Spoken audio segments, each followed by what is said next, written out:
the Order of the Round Table. And of course, we know the round table was a part of Arthurian legend, and so we look at the combination of putting. We're still trying to bring in where we're tying all these little things, as far as King Arthur and Princess Diana. But she actually came into their I guess their upkeep, or whatever you want to call it, the royal entourage, and she was just totally maintained away from anybody and everybody. And at the time that she married Charles, it was quite obvious that Charles had always loved Camilla, but yet there was some reason that Charles was never able to marry Camilla. Something was keeping him from marrying Camilla. There was some duty that he had to perform. So if you look at it, when Diana was a virgin, and when she married him, immediately she became impregnated, and it was not long before they were talking about that, she was going to be delivering a child. What most people don't know is that she tried to kill herself while she was carrying William, and she tried several times to do it, to the point that she threw herself downstairs to try and kill him, as if something she knew was wrong about all this. But at the same time, they put her on all kinds of medications, and they doped her up, and they did all this kind of weird stuff. But I find it interesting that when she delivered him, that she began to seem like that you could tell that there was already a problem between her and Charles. So it's almost like Charles had done his duty, and he was through with her. And we know that some of the things that she did on TV with, like, Jane Pauley, she actually told in tapes that she felt like that she had been used as a birthing chamber. And if you understand cloning, you understand from, like, Dolly, that was actually a cloned sheep, that she came from the udder cell of her mother, who had already passed. But she was carried by another sheep that had nothing totally genetic involved with her. And when she was delivered, she was the exact duplicate. I don't mean a twin, I mean a duplicate copy. So therefore, if for some reason Diana was trying to kill her and that baby, there was something going on that was bad.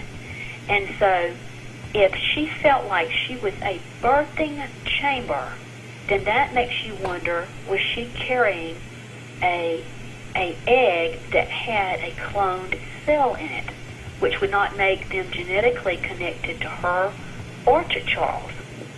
And this is very interesting in the fact that they named him William Arthur. And if you look at his name, Will, Diana would not call him William. She called him Wills. She left off the I-A-M, which, if you say that, is I am. And what did God call himself? I am. What is William's second name? Arthur. I am Arthur.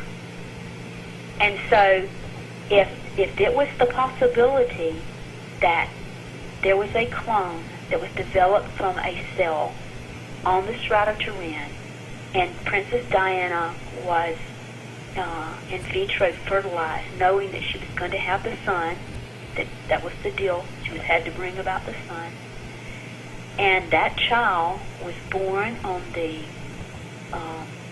summer solstice, and that solstice is the constellation, or the astrological zodiac of Gemini into Cancer, the Gemini being the twin, that he was actually the twin of the man on the shroud, or was he the clone of the man on the shroud? It's interesting to me that she told, before she died, she told Jane Pauley that she knew that Charles never loved her before they were married. So she was going to have to go through with something that she didn't understand, or if she did understand it, she didn't understand it till the very last minute, and then she realized what had happened to her. But the whole time she said that she the whole wedding night, everything was very weird. She said that Charles, he read these black magic and psychological books and things like that. He was very involved in all that kind of stuff, and that he was still involved with Camilla the whole time behind her back. And then when they went to bury Diana, or actually before, when she had broke up with, Prince Charles, she was involved with Dodi Fayed. Well, now, there was question whether she was pregnant with Dodi Fayed's son.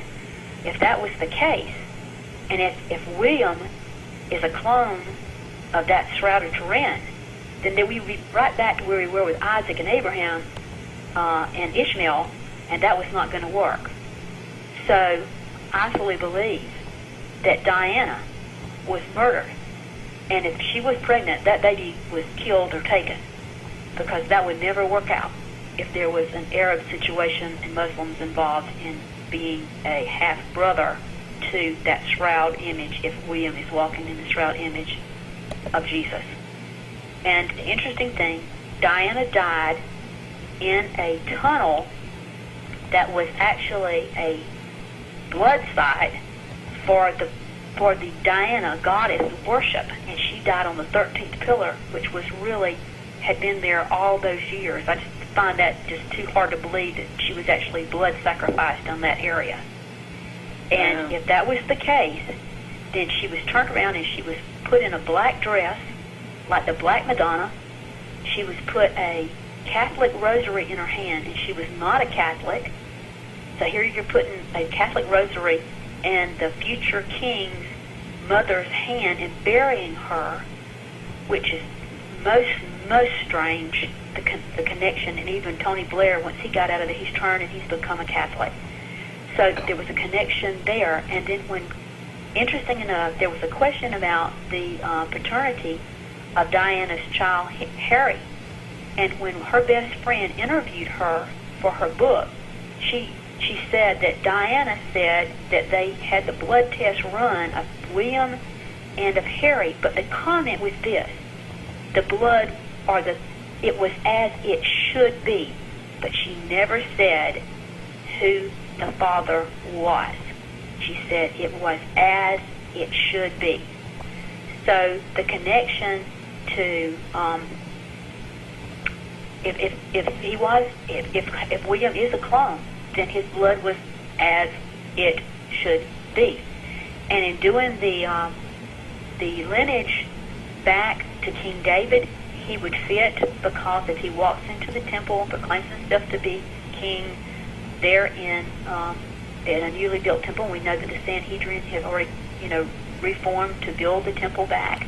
And so everything is in place for that temple to be built. It will fit right next side of the Dome of the Rock without the court of the Gentiles. And that if that blood is correct, and he can prove it, and you've got the Vatican that's got the blood, and they are the false prophet, and they bring that blood and say this is the man, then Satan could typically be riding in the Messiah's body. And if we believe what it says when it says that the desolation of abomination happens, and it will bring back the second coming of God, I cannot think of anything more awful than for Satan to be sitting in the flesh of the Savior in the temple. Oh my goodness. I just got the willies. All right. That being said, Dr. Joy, what is it? Because we got probably about 7 or 8 minutes left here. What is it, with all this information now, that we can do as humanity? What is it that we can do?